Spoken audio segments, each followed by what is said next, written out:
enduring forever. The judgments of the Lord are true and righteous altogether.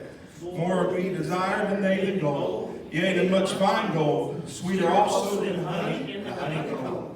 Amen. You may be seated wherever you're at today. It's my honor and privilege to bring our teacher to the pulpit today. He's a great friend, incredible man of God. But I think of the greatest titles that he carries, it's soul winner. Yeah. And he's one of the greatest I've ever seen in my life. It's my honor today to bring our teacher for a little bit of honey, Brother Rick Jenkins. His title today is The Importance of My Choices. Amen.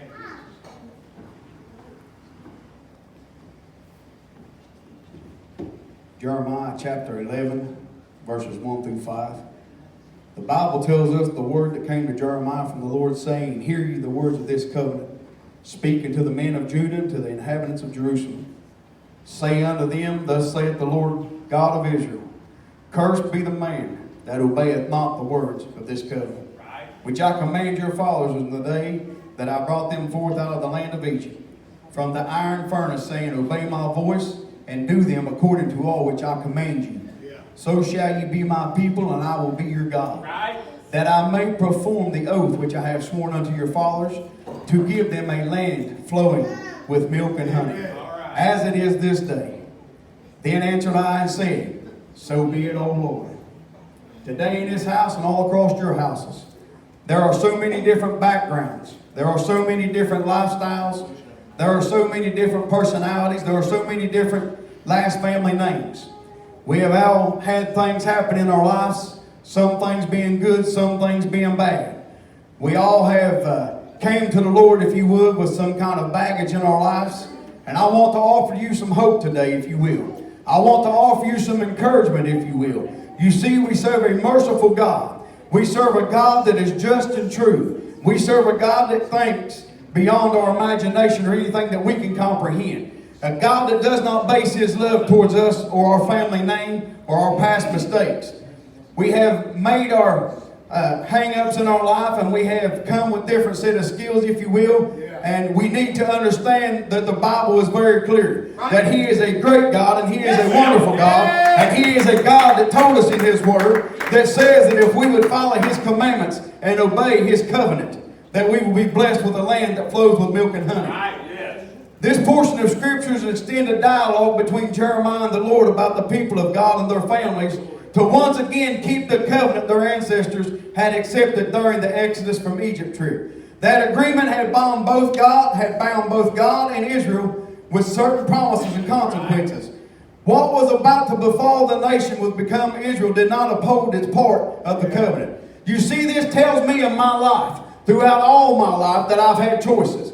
I've had choices to make. But today I want you to understand that the choices that I choose to make do not only affect me. They are not only going to affect my outcome of my destiny, but they are going to affect my wife's outcome. They're going to affect my children's outcome. They're going to affect my grandchildren's outcome. They're going to affect my church that I attend. They're going to affect the people that I give advice to. And I don't know about you, but I want everything that I choose to be a blessing to my family. I want it to be a blessing to my friends. I want it to be a blessing to the kingdom of God. I want my life blessed by God. Amen.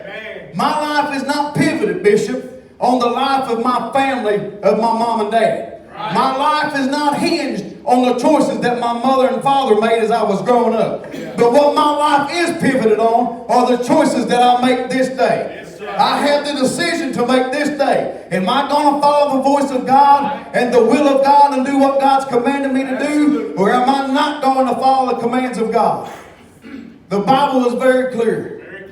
If I will follow the commands of God, I will be blessed. My family will be blessed. My children will be blessed. My grandchildren will be blessed. Our church will be blessed. And I will be blessed to go to a land that flows with milk and honey. But if we choose to ignore that covenant, God says that we will not inherit that land. That's right. The good news is today that we serve a God that is merciful.